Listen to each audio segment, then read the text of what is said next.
القني على مصالح الرباط خلاصة ونفقته وجنايته في مال الوقف ولو قتل عمدا لا قود فيه بزازیہ۔ اس سے پہلے صفحے پر ہی بات آئی تھی کہ وقف کے اندر تعبید کا ہونا ضروری ہے، اور بتایا کہ عرضی حاضی صدقۃ موقوفۃ مؤبدۃ علی المساکین۔ اگر کوئی شخص 1 سال کے لیے 2 سال کے لیے اپنی زمین کو وقف کرتا ہے تو صاحبین کے نزدیک وہ وقف درست نہیں ہوگا، اس لیے کہ وقف کے اندر تعبید ضروری ہے۔ ہمیشہ ہمیش کے لیے زمین کو وقف کرے تو وقف کرنا درست ہوگا، اور 2 4 10 20 سال کے لیے مہینے 2 مہینے کے لیے وقف کرتا ہے تو وقف کرنا درست نہیں کہلائے گا۔ امام صاحب علیہ الرحمہ کے نزدیک عموم میں احوال میں 4 صورتوں کے علاوہ میں وقف لازم ہی نہیں ہوتا، تو ایسی صورت میں ان کے نزدیک وقف نام ہی اس کا ہے کہ منفعت کا صدقہ کر دیا جائے، جتنے دن بھی منفعت کا صدقہ کر کے رکھے گا اتنے دن کا اس کو ثواب مل جائے گا۔ تو امام صاحب علیہ الرحمہ کے نزدیک تو مسئلہ الگ ہے، لیکن صاحبین علیہم الرحمہ کے نزدیک، اور وہی قول مفتہ بھی ہے، وقف جب ہی درست ہوگا جب اس کے اندر تعبید پائی جاتی ہو، ہمیشہ ہمیش کے لیے وقف کرے۔ اور ہمیشہ ہمیش کے لیے وقف کیا چیز ہوتی ہے؟ زمین وقف ہوتی ہے، تو تعبید کا ہونا شرط ہے اور ضروری ہے۔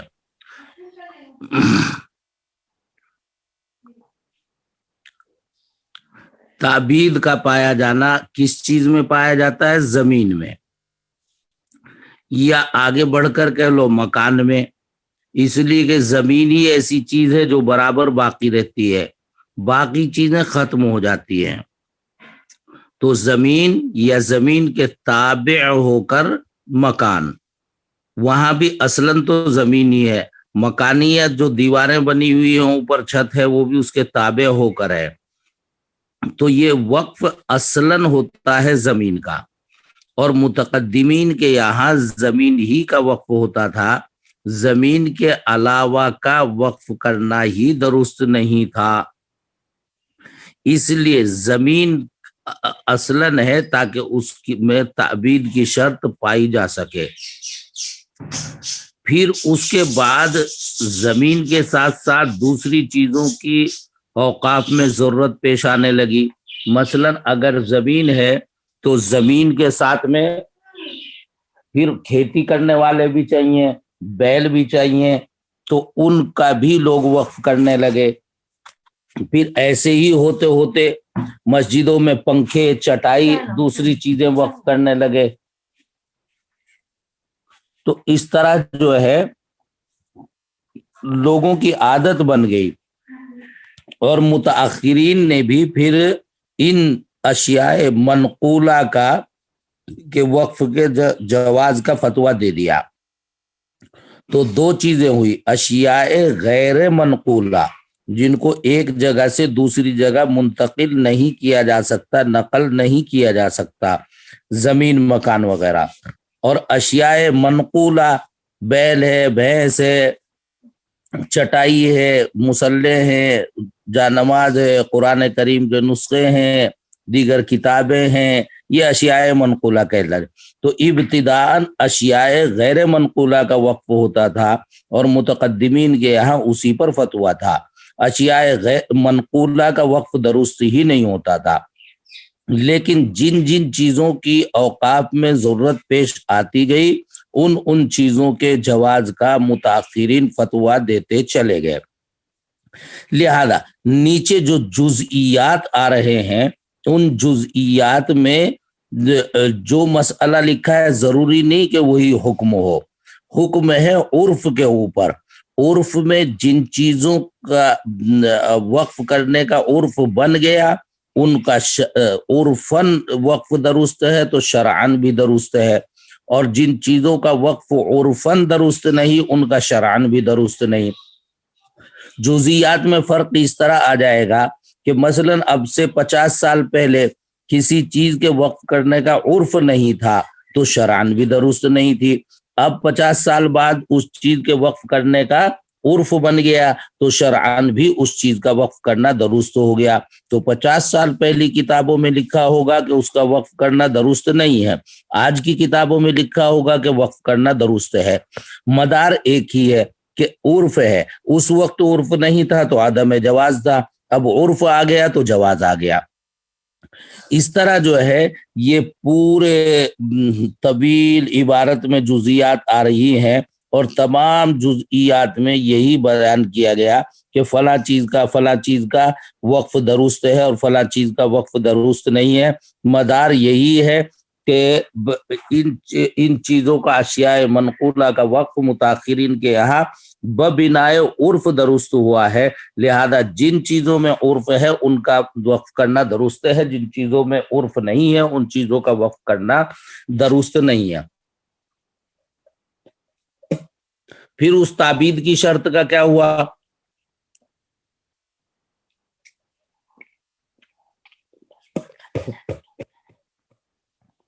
تو تعبید کی شرط اپنی جگہ پر بحال ہے مگر اس کا مفہوم چینج ہو گیا۔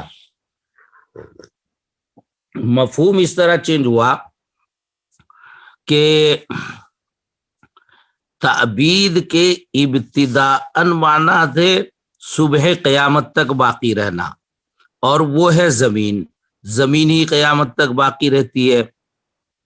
اس کے علاوہ چیزیں دیر تک باقی نہیں رہتی۔ پھر فقہا نے اس طرف نگاہ ڈالی کہ ایک آدمی نے بیل وقف کیا، اب بیل جو ہے اس کی عمر مثلاً ہوتی ہے 25 سال، تو اس کو 5 سال 10 سال کے لیے وقف نہ کرے، اس کی پوری عمر جتنی بھی ہے۔ کسی نے خالی مدرسے کے لیے پنکھا وقف کیا، مسجد کے لیے وقف کیا، چٹائی وقف کی، تو چٹائی کو 10 دن کے لیے وقف نہ کرے ورنہ وقف درست نہیں ہوگا۔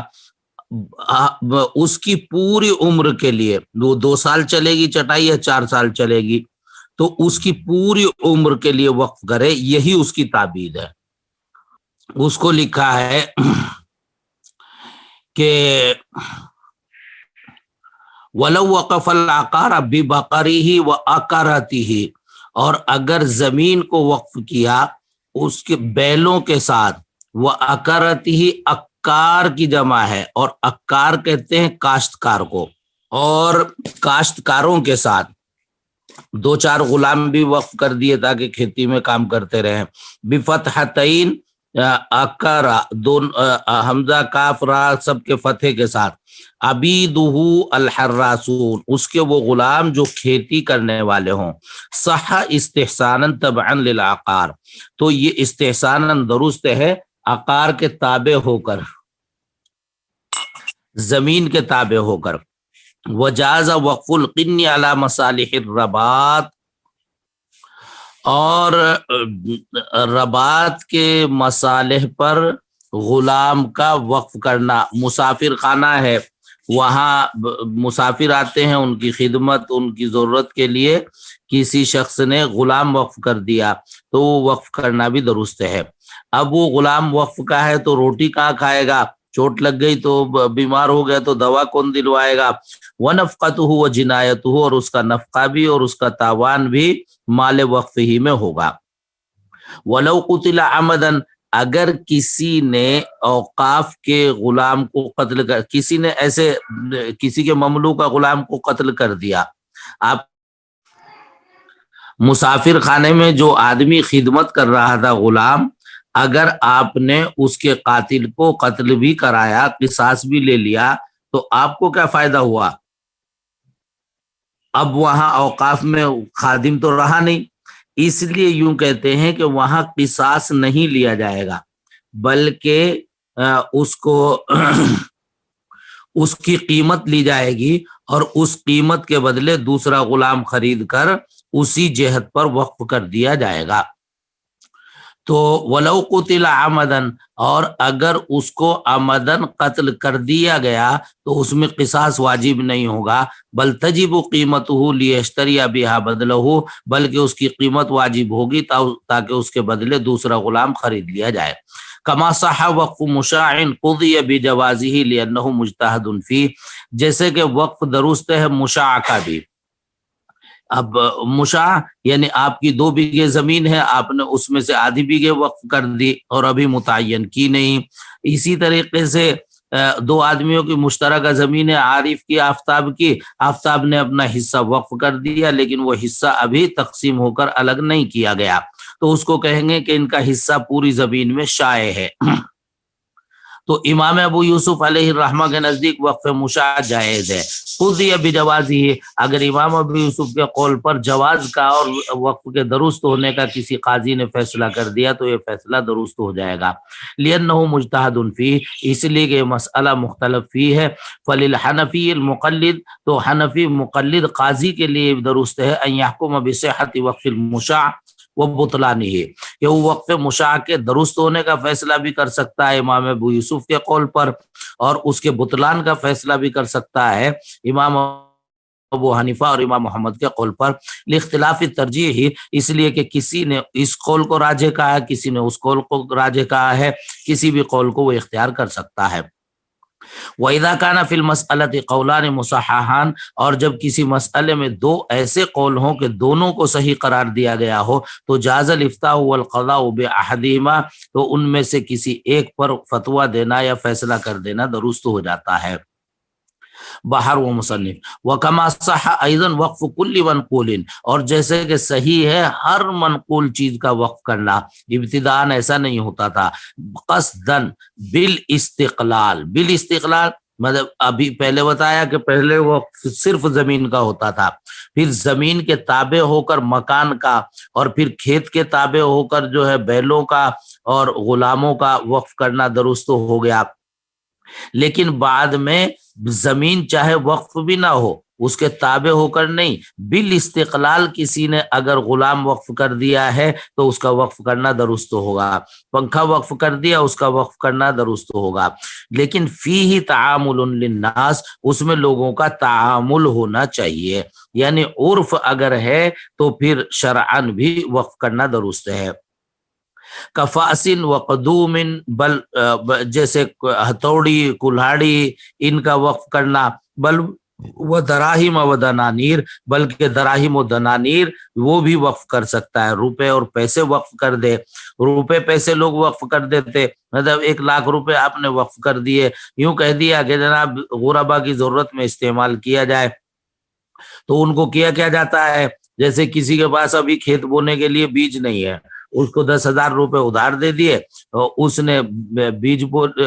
خرید لیا اور کھیتی کر لی، پھر جب اس کے پاس اس کا اناج بک گیا پھر 10,000 لا کے دے دیے، تو اس طرح جو ہے لوگوں کی ضرورتیں پوری ہوتی رہے۔ قلت بل ورد الامر للقضاة بالحکم به، بلکہ قاضیوں کو مصر میں اس کے فیصلہ کرنے کا حکم دے دیا گیا کہ کوئی آدمی اگر اشیاء منقولہ کا وقف کرتا ہے تو اس کے صحیح ہونے کا فیصلہ کیا جائے۔ کما فی معروضات المفتی بالصعود و مکیل و موزون، ہر مکیلی اور موزونی چیز کا وقف کرنا درست ہو گیا۔ فیباع و یدفع ثمنه مضاربۃ او بضاعۃ، اب کسی آدمی نے جو ہے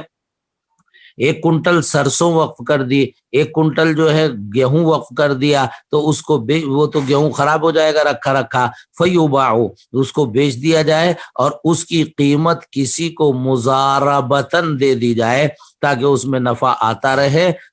مضاربت کا حاصل یہ ہوتا ہے پیسہ اوقاف کا ہو گیا اور کام دوسرے کا ہو گیا، شرکت برابر کی ہو گئی، تو اس میں کچھ نہ کچھ نفع وقف کو آتا رہے گا۔ او بضاعتاً، یا کسی کے پاس حفاظت کے طور پر سامان کے طور پر اس کو رکھ دیا جائے جب تک ضرورت ہو اوقاف میں، مثلا کسی نے سردی کے لیے لحاف وقف کر دیے، اب ضرورت نہیں پڑ رہی ہے تو ان کو اٹھا کر رکھ دو، جب ضرورت پڑے گی جب کام آ جائیں گے۔ فعلی ھذا لو وقف قرا علی شرط ان یقرضه لمن لا بذر له لیزرعه لنفسه، اس پر تفریح ہے کہ اگر کسی شخص نے ایک بورا گیہوں کا اس طور پر وقف کر دیا کہ جس کے پاس بیج نہ ہو اس کو قرض پر بطور قرض دے دیا جائے تاکہ وہ اپنے لیے اس کو بولے، فَإِذَا أَدْرَكَ، اور جب گیہوں پک جائے، فصل کٹ جائے، أَخَذَ مِقْدَارَهُ، اتنی مقدار اس سے لے لے، ثُمَّ أَقْرَضَهُ لِغَيْرِهِ، اور پھر کسی اور کو ضرورت ہو اسے قرضے کے طور پر دے دے، وَهَكَذَا، اسی طرح لوگوں کی ضرورتیں پوری ہوتی رہے تو جازا، ایسے وقف کرنا بھی درست ہے۔ خلاصہ وَفِيهَا وَقَفَ بَقَرَةً عَلَىٰ أَنَّ مَا خَرَجَ مِن لَبَنِهَا، اور خلاصہ ہی میں لکھا ہے کہ کسی نے گائے وقف کر دی اور یہ شرط لگائی کہ جو اس کا دودھ اور گھی نکلے گا وہ فقراء کو دیا جائے، تو ان اعتادوا ذالک، اگر لوگوں کا عرف ہے اس کا، رجوت ان یجوز، امید یہ ہے کہ یہ صورت بھی پھر جائز ہو جائے گی، یعنی گائے کو وقف کر دیا، بھینس کو وقف کر دیا، فقراء کو اس کے دودھ اور گھی سے فائدہ پہنچے گا تو یہ بھی درست ہے۔ وقدر و جنازت، اسی طریقے سے ڈیگ وقف کر دی، آج کل ہمارے علاقے میں بہت ہوتا ہے، مسجد میں برتن خرید کے رکھ لیتے ہیں شادی بیاہ کے لیے، ڈیگے خرید لی، کچھ پلیٹیں خرید لی، تو وہ ڈیگے اور پلیٹیں لوگوں کی ضرورتوں میں کام آتی، تھوڑا تھوڑا کرایہ آتا، مسجد کی ضرورت پوری ہو جاتی، تو یہ بھی درست ہے۔ وہ جنازتن، اور جنازے کی چارپائی وقف کر دیتے ہیں، وہ ثیابہا، اس کے اوپر ڈالنے کی چادر وقف کر دیتے ہیں، وہ مصحفن و کتبن، قرآن کریم کے نسخے اور کتابیں، دینی کتابیں وقف کرتے ہیں، یہ بھی درست ہے۔ لأن التعامل یترک به القیاس، اس لیے کہ اس میں لوگوں کا عرف ہو گیا ہے، اس کی وجہ سے قیاس کو چھوڑ دیا جائے گا۔ لحدیث ما رآہ المسلمون حسنا فهو عند اللہ حسن، اس لیے کہ حدیث ہے کہ جس کو مسلمان اچھا سمجھتے ہوں وہ اللہ کے نزدیک بھی اچھا ہے، شرط یہ ہے کہ وہ نصوص سے نہ ٹکرائے۔ بخلاف ما لا تعامل فیہ، برخلاف اس صورت کے جس میں تعامل نہ ہو، کثیاب و متاعن، جیسے کپڑوں میں ان کے ہاں تعامل نہیں تھا، یعنی کرتے پجامے، پینٹ شرٹ کچھ بھی وقف کی جائے، ان کے یہاں تعامل نہیں تھا۔ گھر کا ساز و سامان جو ہے، چولہا، پٹری اور جناب بیڈ، کوئی چیز،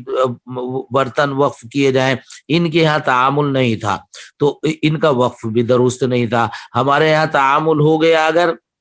گھر کا ساز و سامان وقف کر دیا جائے، کپڑے وقف کر دیے جائے، جیسے ہمارے یہاں ٹوپیاں ہیں، مسجد میں لے جا کے لوگ وقف کر دیتے ہیں، مسجد میں ٹوپی رکھ دیتے ہیں۔ یورپ میں جو ہے جبے وقف کر دیتے ہیں، لوگ پینٹ کوٹ میں آتے ہیں، جبہ ڈال کے نماز پڑھ لیتے ہیں۔ کچھ مسجدوں میں تولیے وقف کر دیتے ہیں، وضو کے بعد لوگ ہاتھ صاف کر لیتے ہیں۔ تو اس طرح ان کا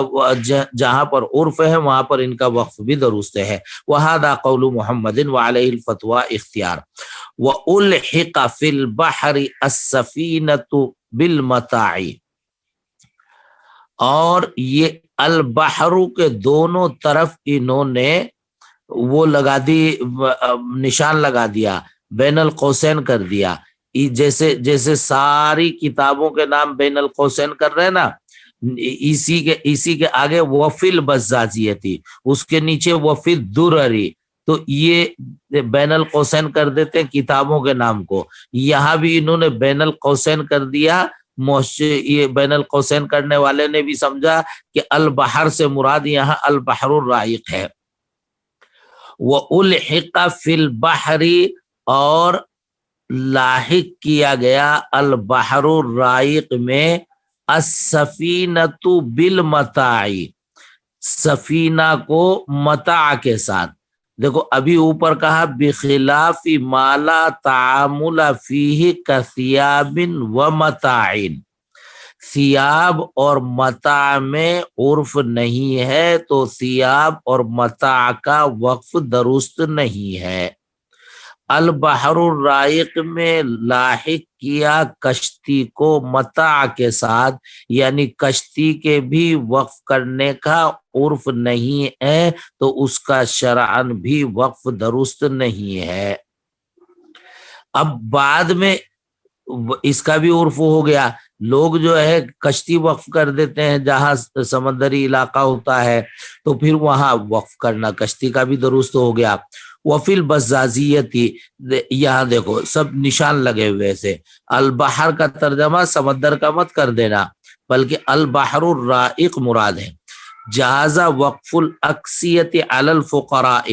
اور جائز ہے لحافوں کا کمبلوں کا وقف کر دینا فقراء پر۔ فتدفع الیہم شتاء، تو سردی میں ان کو دے دیے جائے کمبل، ثم یردونہا بعدہ، پھر جو ہے سردی نکل جائے تو ان سے کمبل لحاف واپس لے لیے جائے، پھر اگلے سال سردی میں دے دیے جائیں انہی کو یا کسی اور کو جو بھی ضرورت مند ہو۔ یہ وقف کرنا بھی درست ہے۔ پہلے مدرسوں میں ایسے ہی لحاف جو ہے طلبہ کو دے دیا کرتے تھے، اب یا تو دیتے نہیں، لحافوں کی طلبہ کو ضرورت نہیں، وہ خود ہی خرید لیتے ہیں، مالدار طلبہ ہے ماشاءاللہ، اللہ سب کو مالدار بنائے تمہیں۔ تو اس میں جو ہے آمین۔ اگر دیتے ہیں تو پھر ملکیتاً دے دیتے ہیں، لہذا پہلے لحافوں میں زکوٰۃ کے لحاف نہیں چلتے تھے، کیوں؟ اس لیے کہ کسی کی ملکیت نہیں آتی، اوقافی کی ملکیت رہتے تھے۔ اب زکوٰۃ کے لحاف چل جاتے ہیں، اس لیے کہ غریب طلبہ کو دے دیے گئے تو ملکیتاً دے دیے جاتے ہیں، دوبارہ سردی نکلنے کے بعد ان سے واپس نہیں لیے جاتے۔ وفی الدرر وقف مصحفا علی اہل مسجد للقراءۃ، اور درر میں ہے کہ قرآن کریم کے نسخے کچھ وقف کر دیے مسجد والوں پر پڑھنے کے لیے۔ ان یحصون، اگر مسجد والے متعین سے لوگ ہیں، محلے کے یہ لوگ ہیں تو پھر جائز ہے۔ دو چیزوں کا وقف، دو جہتیں ہیں، یا تو مسجد کے لیے وقف کیے تو بلا شبہ درست ہے، یا مسجد میں جو نمازی ہیں ان کے لیے وقف کیے تو موقوف علیہم متعین ہونا چاہیے۔ تو اگر وہ یحصون متعین سے ہیں نمازی تو ان کے لیے وقف کرنا درست ہے۔ وَإِنْ وَقَفَ عَلَى الْمَسْجِدِ، اور اگر ڈائریکٹ مسجد پر وقف کیا قرآن کریم کے نسخوں کو تو پھر جائز ہی ہے۔ وَيُقْرَأُ فِيهِ، اس مسجد میں ان کی تلاوت کی جائے۔ وَلَا يَكُونَ مَحْصُورًا عَلَى هَذَا الْمَسْجِدِ، لیکن واقف کی بھی منشا ہوتی ہے کہ اصلاً تو یہ ہے کہ ان کے قرآن کریم کے نسخوں کی تلاوت ہو، اس سے ثواب ملے گا، لہذا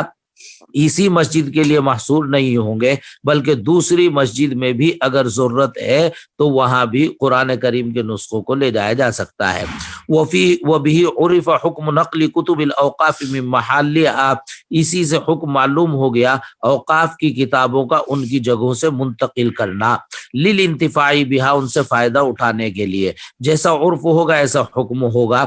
لائبریریاں ہیں اور وقف ہیں وہاں پر کتابیں، تو ان کتابوں کو اپنے گھر لے جا سکتے نہیں لے جا سکتے، یہ انتظامی امر ہے، جہاں پر اس کی اجازت ہو لے جا سکتے ہیں، جہاں پر نہ ہو نہیں لے جا سکتے، عرف کے اوپر ہے، اس لیے کہ گھر لے جاتے ہیں پھر لانا واپس لانا بھول جاتے ہیں۔ والفقہاء بذلک مبتلون، اور فقہا کو اس کی ضرورت پیش آتی ہی رہتی ہے۔ فإن وقف علی مستحقی وقفہ، اگر مستحقین وقف پر وقف کیا، کیا مطلب؟ ایک تو ہے مسجد کے لیے وقف کیا، ایک ہے مسجد میں نمازیوں کے لیے وقف کیا، ایک ہے لائبریری کے لیے وقف کیا، ایک ہے لائبریری سے متعلق طلبہ کے لیے وقف کیا۔ تو اگر طلبہ کے لیے وقف ہے، مستحقین وقف کے، لم یجوز نقلھا، ان کو اس کو پھر ان کتابوں کو منتقل کرنا درست نہیں ان طلبہ کی اجازت کے بغیر۔ وَإِنْ عَلَى طَلَبَةِ الْعِلْمِ، اور اگر علم کے طلب کرنے والوں پر وقف کیا وہ کوئی بھی ہو، وَجَعَلَ مَقَرَّهَا فِي خِزَانَتِهِ الَّتِي فِي مَكَانِ كَذَا، اور ان کے رکھنے کی جگہ وہ الماری متعین کر دی جو فلاں جگہ پر رکھی رہتی ہے، تو ففی جواز نقل تردد، تو ان کو منتقل کیا جا سکتا ہے کتابوں کو یا نہیں، آپ پڑھنے کے لیے گھر لے جا سکتے ہیں یا نہیں، اس میں تردد ہے۔ تردد کیا ہے کہ گھر، یہ تو طلبہ کی اجازت کے بغیر، الماری کے جو ذمہ داران ہیں ان کی اجازت کے بغیر لے جانا درست نہیں ہوگا، ان کی اجازت سے لے جانا درست ہوگا۔ وہ بھی پڑھنے کے لیے دیتے ہیں لیکن ہفتے 10 دن میں آپ لوٹا دیں تاکہ پھر دوسرے بھی اس سے فائدہ اٹھا سکتے ہوں، اور کہیں کہیں منع کر دیتے ہیں، عرف ایسا ہو جاتا ہے اس لیے کہ لوگ لے جاتے ہیں واپس لاتے نہیں، لڑنے کے لیے ان سے کون جائے وصول کرنے کے لیے۔ بس بھائی، جزاکم اللہ۔